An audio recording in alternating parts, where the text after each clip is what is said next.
Ahí va. Muy bien, entonces, bueno, compartimos acá la pantalla. Nos vamos para el primer modelito de examen este que habíamos visto. Perfecto, entonces modelo de examen número uno. Ahí se abrió. Que me organizo un poquito estas ventanitas. Ahí, allá. Muy bien. Perfecto, entonces, a ver, vamos a poner un poquito más grande a esto. Ahí. Ahí va. Bueno, una decía ventajas y desventajas, como para poder hacer más o menos, no, mencionar, mejor dicho, cada una de estas cosas, ¿no es cierto? O sea, ventajas. Primero, caracterización tisular, esto es muy importante ponerlo. Esta forma de la cual está, ¿cómo decir? La principal característica que tiene la resonancia magnética es esto, que puede caracterizar diferentes tipos de tejidos con sus señales. Además de caracterizarlos, sabíamos también de que podíamos distinguir qué tipos de tejidos son, en el caso si tienen líquido, si no tienen líquido, si hay proteínas, si no, bla, bla, bla, ya sabíamos todo eso. Entonces, ¿qué otra de las cosas que podemos decir? ¿Mm? Una resolución submilimétrica, podemos además también decir que no utiliza radiación electromagnética de tipo ionizante. ¿Mm? Entonces no tenemos que ocuparnos de ese tipo de situaciones en cuanto a lo que es la exposición, ¿no es cierto? Si bien existen límites, que vamos a verlos un poquito más adelante a toda esta parte, que es lo que sería bioseguridad, tengan en cuenta de que esto por el momento hay límites, ya sea campos magnéticos, porque no resultan ser tan inocuos, ¿no? En el sentido de como la radiación ionizante nos sacaba los electrones de los átomos y esto generaba radicales libres, todo lo que era la hidrólisis del agua, ¿no es cierto? Pero la resonancia magnética se demuestra de que al no haber desestructuración molecular no pasaba nada, pero sí los campos magnéticos muy altos pueden generar algún tipo de situaciones en el cuerpo, que eso, bueno, más adelante lo vamos a ver. Asimismo también la cantidad de radiofrecuencia. Ese también tiene límites. O sea, como energía electromagnética, la radiofrecuencia en resonancia magnética también tiene que ser medida y tiene sus valores específicos. Así que ojo con eso. Desventajas, costos elevados por un lado de los equipos, mantenimiento, estudios prolongados, tenemos que decir imposibilidad de algunos pacientes para realizarse el estudio, como para mencionar alguna cosa a la otra. Compuestos, compuestos de un resonador, ¿cómo están compuestos los resonadores? Mencionar campo magnético principal de gradiente, de superficie, las bobinas, no nos tenemos que olvidar bobinas y bobinas, ¿cierto? Hay dos tipos, gradiente y de superficie. La de superficie, aquellas estas que van en contacto bien íntimo con la región a estudiar y demás. Sistemas de detección de signos vitales y detector PET, como englobar ahí toda esa pregunta. Seguimos pasando, vamos para la clasificación. Por un lado, estructura, abierto, cerrado, mencionados aquí, también podemos mencionar aquellos que son dedicados para algún tipo de región o regiones. Podemos decir de que tenemos los resonadores dedicados de cabeza, dedicados a articulación, también se puede mencionar eso. Por magnetos, permanente, resistivo y superconductivo. Seguimos. ¿Cómo está compuesto un agente de contraste para resonancia magnética?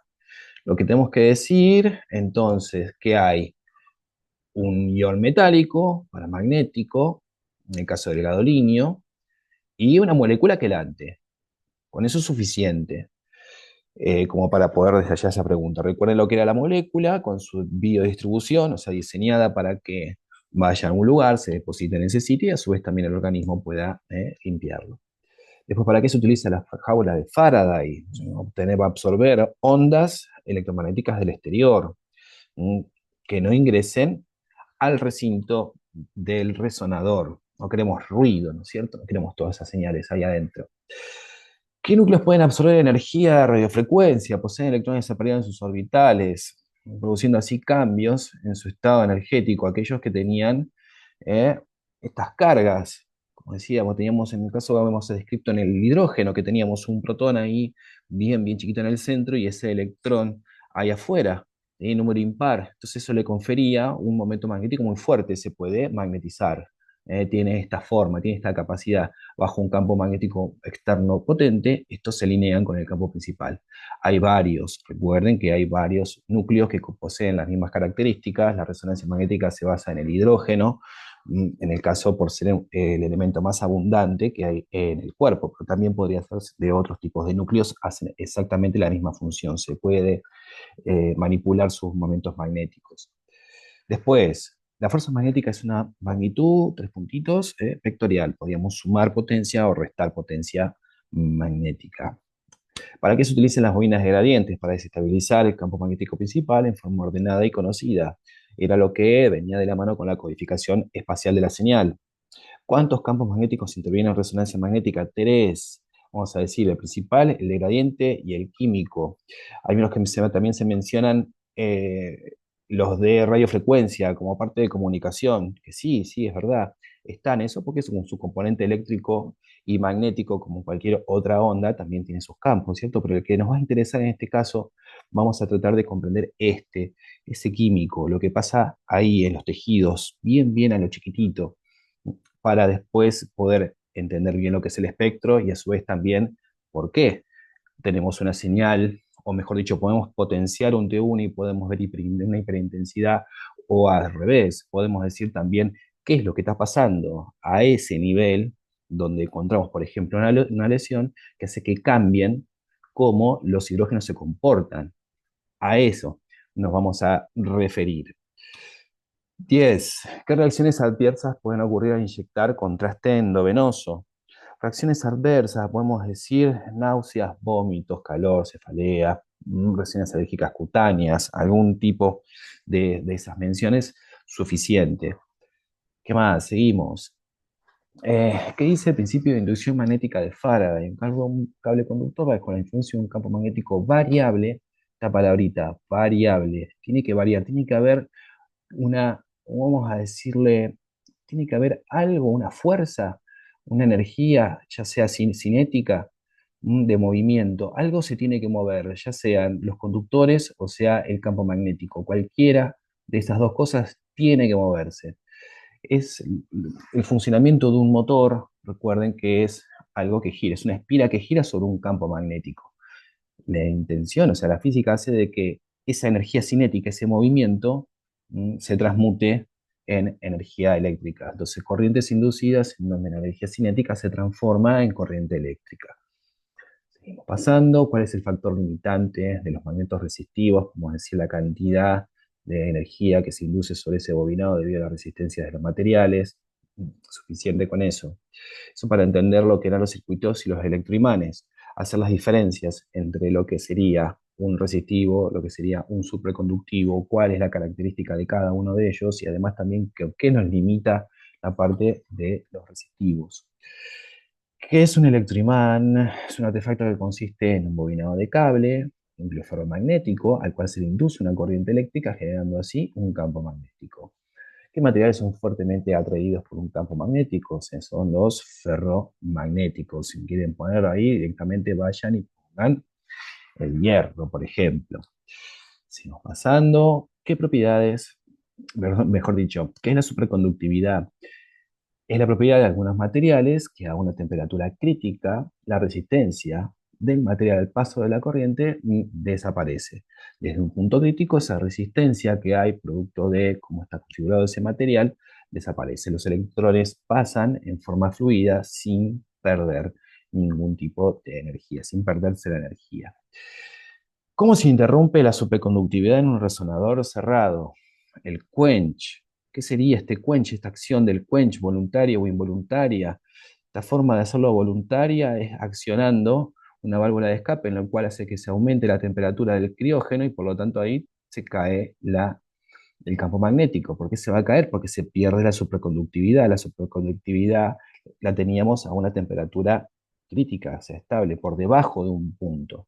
Si aumenta la temperatura, la superconductividad desaparece. En forma involuntaria, esto se puede poner algún desperfecto o algo que pueda llegar a pasar, en el cual todo ese helio, que es el criógeno, que está ahí, todo ese helio líquido, cambia de estado y pasa a lo que es gaseoso. Seguimos pasando. ¿Cuál es el principio físico del RMI-PET? Principio físico, por un lado, la manipulación de los momentos magnéticos de los hidrógenos, más lo que es el adquirimiento de par electrón-positrón para luego fusionar las imágenes. Después teníamos unas tres imágenes, ¿no es cierto? Acá, con la que leí algunos comentarios de esto. En general, lo primero que vamos a decir, siempre vamos a buscar que era el líquido. Entonces, líquido hiperintenso, tenemos contraste suficiente, ya ahí tenemos que estamos frente a un T2. A ver, en- lo que está bueno cuando uno presenta una imagen es esperar comentarios respecto a eso. Esos comentarios respecto a la imagen pueden ser, ¿cómo decir?, apuntados a la anatomía que están observando. Entonces pueden decir lo primero, algo lindo, contar las vértebras, ubicar los discos. Algunos hicieron menciones sobre cómo estaban estos discos, si estos están deshidratados, por ejemplo, contra que estos no. Después, a su vez, teníamos también de que podemos decir que es una paciente femenina, tenemos el útero en este caso, tenemos parte de lo que es el recto y demás, y haciendo algunos tipos de comentarios, no decir demasiado, ¿no es cierto?, detallista, o si llega a haber alguna patología, obviamente describir qué es lo que estás mirando, pero no ponerle el nombre o algo, suponer que puede llegar a ser algo, primero que no es nuestro trabajo, y segundo, que está bueno sí entenderlo. Y la descripción se hace de esa manera. Entonces decir, bueno, vamos a suponer, si tenemos aquí una imagen de este lado, siempre marcarla, ¿cierto? Tenemos 5, vamos a contar de abajo, 4, entonces entre 4 y 5 tenemos algo. Siempre también tener eso, cuando contamos, mejor dicho, cuando se ofrece una columna como para hacer algunos tipos de comentarios, contar las vértebras y demás. Estamos pasando por una rodilla, mm, está media complicada porque a mí me puso que eso era un T1, que está bien, porque si uno lo mira, y veis, es muy parecido a un T1. La diferencia del T1 lo que había era que íbamos a encontrar el cartílago, por ejemplo, como lo vemos en este caso, y a su vez también el músculo tiene una hiperintensidad. Vamos a decir, si comparamos grasa, tejido muscular, vamos a decir que la grasa obviamente está más hiperintensa, ¿no es cierto? Pero bueno, el músculo también tiene más hiperintensidad en el caso versus un T1. El T1 se ve directamente oscuro. Viene el ligamento central, es un corte bien central de la rodilla, vemos el cruzado anterior, lo vemos todo desplegado como un criterio de buena imagen y parte también del posterior. O bueno, nombrar algunos huesitos, tendones, bla, bla, bla. Vamos pasando, cerebro. Mm, Acá varios me dijeron que era FLAIR, que es parecido, pero no, no es FLAIR, es un T1. Va bien igual, la relación está bien. Quiero decir, cuando me dijeron que esto es T1 y cuando me dijeron que esto es FLAIR, ¿cómo que puedo decir? Está mal, pero no está tan mal, no está mal pensado, porque uno lo ve y dice, bueno, sí, es muy parecida. Pero bueno, hay algunos detallecitos que estaría bueno que se vaya el ojo acostumbrando. Como para distinguir el FLAIR, o mejor dicho, T1 también, cualquiera de esos dos, ya sabemos que el líquido no lo vamos a ver. Perfecto, ¿no es cierto? No lo vemos.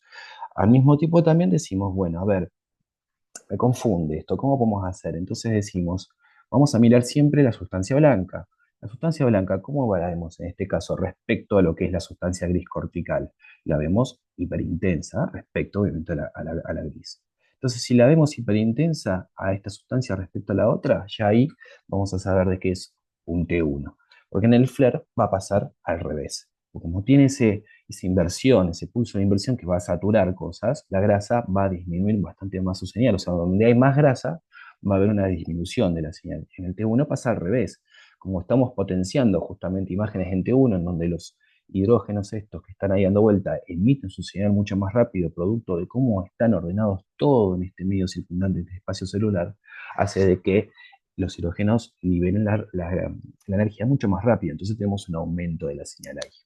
Así que bueno, más o menos serán esas las preguntas. Van a ser, como les decía anteriormente, de un tenor similar en cuanto a lo que es el examen, ¿no es cierto? Va a haber algunas preguntas de elaboración, pero en general es esto. Y esta tarea vamos a ir haciéndola por lo menos un par de veces más. Le voy a pasar también algún otro más adelante. Tenemos varios modelos como para que se puedan ir probando a ver cómo están. Si tienen alguna pregunta de esto o algo así que les haya quedado, por favor me lo dicen. ¿No puedo abrir el chat? Ah, ahí está. Mientras tanto, yo voy buscando la otra también, que vamos a empezar ya con lo que es músculo esquelético. Así que vamos para hombro, porque hombro tiene, ¿cómo decir? Sus bemoles, vamos a decir, con su capítulo propio tiene el hombro, porque bueno, vamos a ver varias cosas. Entonces, como que merece un poquito. Ahí me dicen que no, que quedaron muy bien aclaradas, perfecto. Les vuelvo a decir lo mismo, cualquier cosa que se les ocurra o algo alguna pregunta mientras están pasando las cosas o algo así, lo dicen, que está bueno eso. La parte, como decir, de esto, ¿no? De la virtualidad, hace que se pierda como cierta interacción. Uno está a veces acostumbrado a estar en un aula y hablar, y se genera otro clima, ¿no es cierto? En cambio, así es por ahí más difícil. Pero bueno, vamos al hombro. Eh, a ver,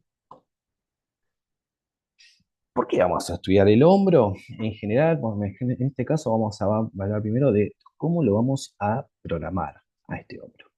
Recuerden siempre, los cortes, las líneas verdes representan lo que son los cortes y cómo están angulados. Se fijan siempre los criterios de angulación y demás, más o menos van a seguir como decir, un parámetro o un patrón. En cuanto a las articulaciones, siempre seguir los ejes mayores de las articulares. Por ejemplo, articulación acá, como tenemos una anartrosis, ¿no? Como la cabeza y la parte de la glena, este sería el eje articular. Al mismo tiempo también tenemos el húmero como otro eje articular. ¿Sí? O decir, articular el húmero solo, y sí, pero también tenemos la glena. Entonces, tenemos estos dos parámetros en el caso como para poder apoyarnos y hacer una angulación del hombro. Esta a veces confunde un poquito el hombro porque confunde los planos. Ahora vamos a pasar.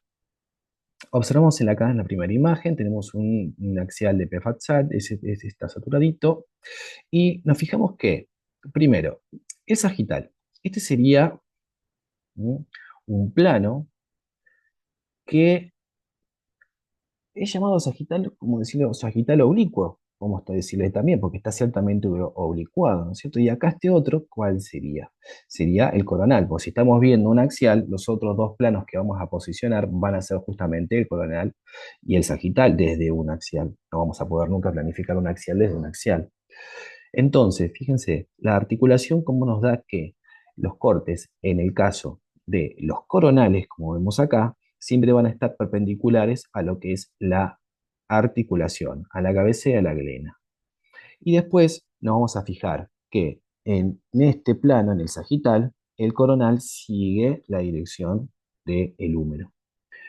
En el sagital, para plano, para obtener esto que estamos viendo acá, fíjate cómo el plano discurre así, y si te miras, va a estar bien paralelo a lo que es la articulación también.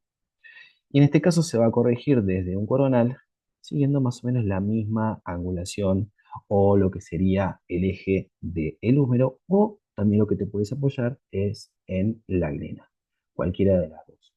El axial no tiene mucho, no vamos a decir mucho secreto, viene eje articular, aparte del toquín, o sea, siempre lo más anchito, podemos decir, del hueso, siempre es el que nos va a dar el eje mayor articular. En este caso sería el troquiter, este acá, grandecito que vemos acá, y la articulación. Fíjate, después en el otro no cambia mucho, viene a la cabeza, y después, eh, como decir, planos estrictos sin ningún tipo de, como decirlo, de secreto. Protocolo, mm, más o menos a un hombro de PFAT-SAT en axial, T1 y T2 también saturados para planos coronales y un sagital T2. Más o menos con eso tenés un protocolo de hombro. ¿Cuál va a ser uno de los sitios de interés? Justamente medios de unión articular. Tenemos un montón de medios de unión en la articulación del hombro.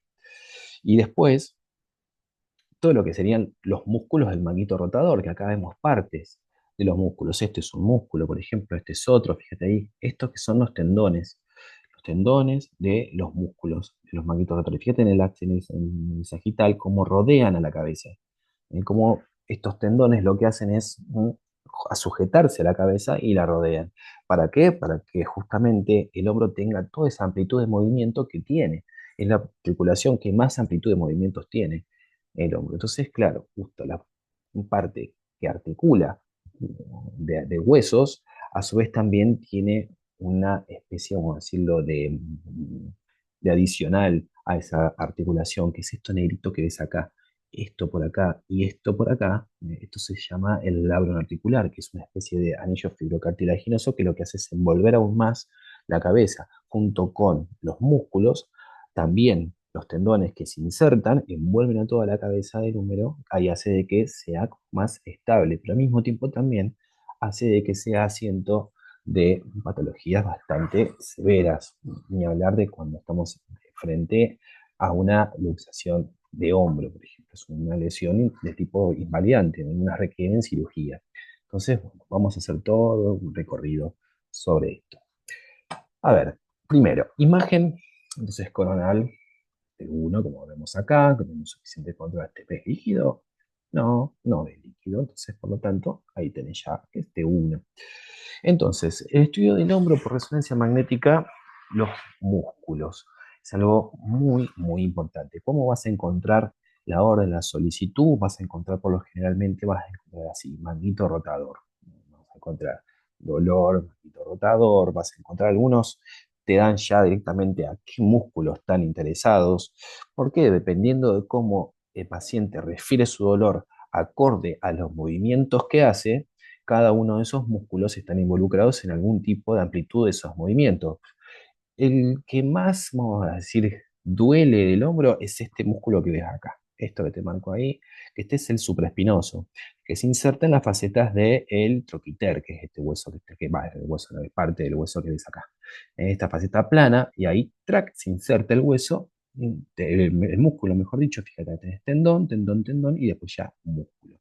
Este músculo tiene la característica de que la gente, los pacientes te van a decir de que me duele el hombro cuando yo lo levanto por determinado lugar, ¿sí? O, por ejemplo, me molesta sacarme algo hacia atrás, o sea, lo que sería una pronación, o a su vez también una abducción del hombro. Hace de que le duela ahí. Y si me duele acá, me duele de esta forma, cuando hago este movimiento, cuando hago este otro, entonces ya ahí te marcan que ese supraespinoso es el que está molestando.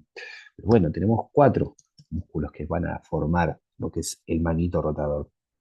Cada uno de estos asientos, bueno, se van a insertar en una de las partes del hueso y al mismo tiempo también tenemos otro tipo de estructuras que nos van a interesar. Labro articular, estructuras óseas, ligamentos. De los ligamentos de acá, por ejemplo, de la helena, salen otros ligamentos, que es el ligamento del enohumeral, el superior y el medio inferior. Son ligamentos muy, muy chiquititos y muy cortitos, apenas se pueden ver. Entonces necesitas en resonancia, cuando vas a estudiar la articulación con contraste intraarticular, por ejemplo, que los cortes sean bien, bien, bien finitos. Así que de eso también ya vamos a hablar. Articulación escapular es la que mayor rango de movimientos tiene, bla, y que, bueno, obviamente es asiento de lesiones traumáticas y de patología degenerativa. Hay muchísimas cantidades de patologías, vamos a nombrar algunas de las que nos van a interesar. En este caso seguimos con un poquito de anatomía. Vamos a decir, como para ubicarnos más o menos, acá tenemos lo que es la escápula, ¿cierto? Esta es la espina de la escápula. Entonces, lo que está por encima de la espina de la escápula, ¿cuál es? Supraespinoso. Si está por debajo, infraespinoso. Redondo menor aquí, y después el subescapular, todo este músculo acá. Y después todos esos músculos se van a ir angostando y se van a ir ¡plac! A juntarse en la cabeza del hombro. Por ejemplo, acá, como ves, este tendón que está acá se está insertando ahí. ¿Y eso qué era lo que había? Era lo que era el troquín, el chiquitito. El subescapular se inserta en el troquín y después los otros en las diferentes facetas. Después tenemos acá parte de lo que, o mejor dicho, algún tendoncito, pero bueno, está medio difícil de ver. Después otra de las cosas también, esto que ves acá, esto es la corredera bicipital. Por ahí pasa el tendón del bíceps. Entonces va a ser un lugar de asiento de mucha patología tendinosa, o sea, los tendones con el tiempo puede darse este tipo de patologías que son degenerativas. Si seguimos pasando acá lo vemos bien, por ejemplo, parte del subescapular y parte del infraespinoso, los dos. Acá tenemos también parte del labrum. Fíjate cómo los músculos que anteriormente te decía, cómo los tendones rodean la cabeza y hacen que se envuelvan ahí. Que se envuelven en la cabeza, a su vez también con el labro articular, que expande la articulación, hace de que la articulación sea con estos movimientos y a su vez también tiende a lesionarse. Entonces ahora vamos a hablar un poco de patología de lo que es las tendinitis. Decimos, bueno, cuando había diferentes términos, no sé si los habrán visto o se acuerdan de algo, cuando hablamos, por ejemplo, de tendinitis o hablamos de tendinosis, por ejemplo, que son diferencias que hay, que abarcan a lo mismo, es el tendón, ¿cierto? Pero, por ejemplo, ¿cuándo sería una tendinitis? Y acá lo que tenemos es una imagen comparativa. Tenemos un hombro derecho por un lado y un hombro izquierdo por el otro. Mismo planos, ¿cierto? Vemos notoriamente de que el izquierdo, en este caso, tiene ciertamente patología, ¿no es cierto? Algo le pasa. Si vamos a comparar, por ejemplo, el tendón de bíceps, mira ahí, chiquitito, todo esto que ves acá alrededor de líquidos, todo esto es normal, porque por cada uno de por los tendones, mejor dicho, donde pasan, siempre va a haber una membrana que es la membrana sinovial. Entonces, que lo que lubrica ese tendón, que hace que se mueva además. Y entonces, cuando hay un aumento de líquido, como estás viendo acá, pero el tendón está perfectamente bien sanito, estás hablando de una tendinitis. Pero ahora, cuando ya ves que el tendón empieza a tener cambios en la sustancia, o sea, empieza a ver puntos o, por ejemplo, o fibras y demás, ahí estarías hablando de una tendinosis, cuando este ya se degenera, que ahí tenés el otro término. Entonces, por un lado tenemos un hombro relativamente normal y un hombro patológico. Las diferencias que hay entre uno y el otro lo estamos nombrando ahí, lo que es una tendinitis o una tendinosis. Y acá ya casos extremadamente graves, ¿no es cierto? Fíjate, todo esto es una escapulamia, lo que es. O sea, lo que es tendón como sanito, podemos decir, hasta que llega acá y después se empieza todo como a deshilachar inclusive, ¿no es cierto? Entonces, de este lado también tenés ahí imágenes con erosión del hueso. El hueso está erosionado ahí. ¿Esto qué pasa acá? ¿Qué es? Este es el tendón del bíceps, ¿cierto? Teníamos dos porciones. Tenemos la porción corta que se va a ir a clavar acá y la porción larga que se va a ir a clavar acá. Una de las dos porciones son dos tendones. Recuerden el tendón del bíceps, la porción corta y la porción larga. Eh, Cuando veíamos en el anterior, así negrito, chiquitito, perfecto, y acá lo vemos todo grueso, todo lleno de líquido, todo este edema, y demás como estás viendo acá y acá. Parte del labro no podemos mencionar mucho, netamente lo que es la patología está ahí, en los tendones. En cuanto al protocolo, cuando hay este tipo de patologías, con el protocolo anterior que habíamos visto, es suficiente como para una exploración. Recuerden que los protocolos pueden variar, pero lo que no iba a variar nunca va a ser cómo lo vas a posicionar.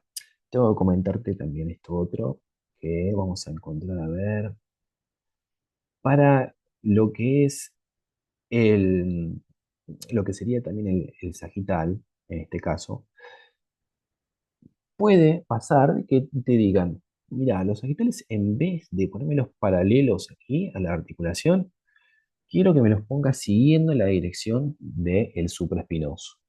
Por ejemplo, por este músculo. Puede ser una de las variantes también que hay de lo que es la programación o la planificación de los estudios. No necesariamente puede ser así de esta manera, pero esto es como una forma global. A algunos médicos les gusta de que esos planos, que es el plano sagital, mejor dicho, quede bien, como decir, cortarlo en forma axial al supraespinoso. ¿Sí? Después también acá, fíjate este otro detalle, en el tendón negrito hermoso acá, tac, y tenemos ahí algo, un cambio intrasustancia. Ahí ya estamos hablando de algo. También ni hablar cuando estos tendones se pueden llegar a cortar, cuando directamente se sueltan, que es justamente lo que vamos a ver acá. Fíjate, hombro derecho, hombro izquierdo. Parece que todos los izquierdos vinieron con algún tipo de patología en esta presentación. Después también tenemos esto, acá tenemos un aumento de edema óseo en la articulación acromioclavicular, que es parte también de lo que es la articulación del hombro en general, que vemos que el hueso también está así. ¿Es cierto? Como decir, medio deforme, medio raro, extraño. Ahí esa indicación la podés llegar a encontrar como síndrome de fricción subacromial. Una de las indicaciones también para el protocolo este que mencionamos. ¿Por qué? Porque esta articulación cambia el volumen de la articulación porque se empieza a degenerar, oprime lo que es el músculo y al oprimirlo te genera dolor. Entonces ese dolor que está ahí es producto de artrosis de la articulación acromioclavicular. En este caso, por ejemplo, estamos viendo la inserción acá, va, mejor dicho, lo que venimos viendo es el troquiter, y después vemos que hay directamente un corte. ¡Plac! Algo que le pasó a esa parte del tendón, ¿cierto? Hubo un desgarro del tendón. Y esto también es otro asiento de patología bastante importante que se rompe directamente el tendón. Y acá no queda otra. A veces pueden ser roturas totales o roturas parciales. En mi caso es una rotura total. Este paciente va a necesitar cirugía y un arpón para que sujete el tendón en este caso es el supraespinoso. Entonces el izquierdo se visualiza la solución de continuidad del tendón de supraespinoso, lo cual necesita anclaje para su rehabilitación. No hay forma, si se rompe, hay que anclarlo. Eso se hace con los arpones. Después, luxaciones. Tenemos que mencionar también esto, importantísimo, esas luxaciones porque cambian directamente lo que es el protocolo a estudiar. Entonces ya habíamos, por ejemplo, mencionado tendinitis como uno de los factores para aplicar un protocolo, síndrome de fricción subacromial. También habíamos visto cualquier patología de los músculos del manguito rotador. Pero ¿qué pasa? Cuando estás frente a un hombro en el cual hubo algún tipo de luxación, que es la separación de las dos superficies articulares, ya ese protocolo tiene que venir con algunos detalles. Lo primero, luxación o subluxación, cualquiera de las dos formas, implica que puede haber una lesión justamente en los medios de unión articular. Fíjate acá es la grena, como está mirando y quedó la cabeza ahí, allá al fondo. ¿Sí? Fíjate cómo es esto, que cómo se va el número hacia adelante, ¿no es cierto? Esto es una luxación anterior del hombro. El 90%, vamos a decir, bueno, un número, la inmensa mayoría de las subluxaciones, las de las luxaciones de hombro, siempre son anteriores. ¿Y esto por qué? Porque también tiene un mecanismo de lesión. Habíamos hablado cuando vimos rodilla de cómo un mecanismo de movimiento hace que se produzca una lesión que copia parámetros, o vamos a decir, o copia formas. ¿Qué es lo que pasa acá? Generalmente los pacientes se luxan cuando sufren un golpe o se caen. Entonces, la mayoría de los pacientes, cuando, por ejemplo, vamos a pensar en una caída, cuando te caes, ¿qué es lo que vas a hacer primero? Instintivamente, apoyás los brazos. Entonces, al apoyar los brazos en el piso, al mismo tiempo también estás haciendo una rotación externa de ese húmero, ¿cierto? Lo estás rotando hacia afuera. Entonces, cuando hay el golpe, ¿qué es lo que sucede? Sale hacia arriba y se va hacia adelante. Es un mecanismo de lesión.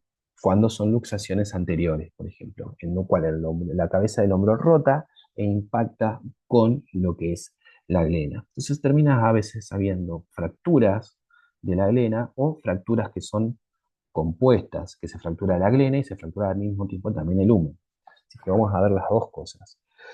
Entonces, bueno, no mucho más de esto, luxación, como un esguince, obviamente mucho más grave, bla, bla, bla. Y además también pasa de que cuando hay una luxación de este tipo, donde se rompen estas uniones articulares, el paciente termina sucediendo que se rehabilita, comienza su vida normal, deja de doler y después no, otra vez se le vuelve a luxar el hombro. Y decís, pero no me caí, no tuve ningún golpe, nada.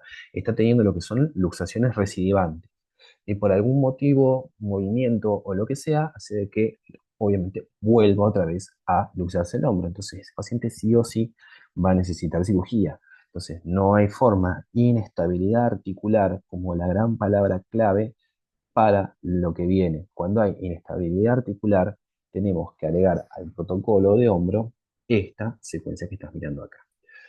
¿Qué es esto que estás mirando acá? Vamos a decirlo así como que lo estás viendo todo medio como gris, ves también líquido, ves todo esto hiperintenso, pero esto no le hagas mucho caso porque todavía esto es gadolini. Esto es una artorresonancia de hombro directa. Se inyectó gadolini directamente ahí en la cavidad articular. Pero la secuencia en sí mismo es un axial T2 estrella. Esa secuencia tiene la característica de que fíjate cómo se ve en general todo lo que es tendones filoarticulares, todo bien, bien oscurito y negro, y además también tiene mucha resolución. Y además también de eso, es muy sensible a lo que son los cambios de ese medio químico que estábamos hablando anteriormente. O sea, ¿qué pasa? Empieza a ver de todo ese, como decir, ese mecanismo de lesión, produce diferentes cambios y además también es muy sensible hacia eso. Entonces, tiene una de esas características que nos va a facilitar poder ver este tipo de estructuras. Entonces vamos a hacerle al protocolo que veíamos anteriormente, vamos a agregarle, mejor dicho, esta secuencia, este axial en T2 estrella para completar, porque ese paciente vino por inestabilidad articular. Esa inestabilidad articular queda grabado acá porque se va a repetir la misma situación en diferentes regiones del cuerpo. Por ejemplo, en muñeca, cuando hay inestabilidad articular de muñeca, no puede faltar un coronal en T2 estrella. Lo mismo va a pasar con el tobillo. A ver, vamos a nombrar algunas cositas más. El SLAP. Al SLAP se hace referencia a lo que son lesiones superiores del labrum. También son siglas. Cuando se rompe el labrum en la parte superior, ¿no? Porque recuerden, el labrum es como que es como decir, como un rodete que hace que envuelve a la cabeza, ¿cierto? Entonces, cuando tenemos un SLAP, por ejemplo, ese protocolo va a ir agregado con el axial T2 estrella, como estamos viendo, capacidad de distinguir lesiones pequeñas en el rodete glenoideo. Cuando hay luxación, estabilidad articular, SLAP, tenés esta secuencia obligatoria. Después hay casos de que hay una otra entidad que se llama hombro congelado. Y el paciente de repente empieza a perder movilidad del hombro y no se sabe bien todavía por qué. Duele muchísimo y además de doler muchísimo, el hombro pierde movilidad. Como decíamos, no se sabe bien por qué es lo que pasa, por qué pasa eso, y después al mismo tiempo esto se resuelve solo.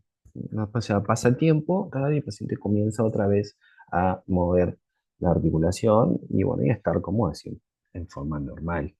El protocolo en el caso para un hombro congelado va a ser el anterior. No es necesario hacer un axial T2 estrella para lo que es un hombro congelado, por ejemplo. Pero bueno, ya fuimos nombrando varias lesiones y demás, que hace de que, bueno, cada una tenga estas particularidades. Cuando hablábamos de las fracturas, cuando se sucede esta luxación anterior, es el mecanismo de lesión, nos vamos a encontrar con lo que es la característica básica de esto, lo que son lesiones en el rodete glenoideo, que se llaman lesiones de Bankart, o lo que son también lesiones en lo que es el húmero en sí mismo, o sea, eh, en la cabeza, que son las lesiones de Hill-Sachs. Esto lo vamos a ver también ahora en imágenes. Son fracturas. O lesión, vamos a decir la lesión de Bankart o lesión de Hill-Sachs. Cada una de estas dos se produce por el mismo mecanismo de lesión. Bueno, chicos, voy a hacer ahora como es el corte. Volvemos más o menos unos 10 minutitos que hago la grabación. Y nos vemos en un ratito con el mismo enlace. Cualquier cosa, me mandan un mail o algo que estamos sin el campus. Así que bueno, desconecto por aquí y seguimos.